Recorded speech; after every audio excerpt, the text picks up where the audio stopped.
तो म्हणजे त्या ठिकाणी जो त्याला किडनॅप केलेलं होतं त्या सरपंचाला देशमुखाला त्या ठिकाणी पोलिसांना माहिती असताना पोलीस त्या ठिकाणी गेले नाहीत आणि त्याच्या मेल्यानंतरच त्याचा मृत्यू झाल्यानंतरच त्याची निर्गुण हत्या झाल्यानंतरच पोलीस ऍक्शन मध्ये येत असेल तर राजकीय हत्या सत्र या महाराष्ट्रामध्ये या व्हीएम मधून निवडून आलेले सरकार करते आहे का ही घटना सुद्धा या ठिकाणी निदर्शनास येते आहे। त्याचप्रमाणे रवींद्र चव्हाण नावाचे त्यांचे माजी मंत्री आता आमदार त्यांच्या बंगल्यावर वैभव नावाचा एका पोराला किडनॅप करून ठेवलेला आहे। 9 कोटी रुपये गायब झाले।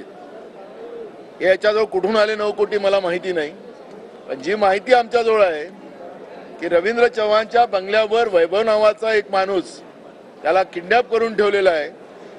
9 कोटी गायब झाले, त्याच्याकडून 4.5 कोटी रुपये वसूल केले गेले आहेत।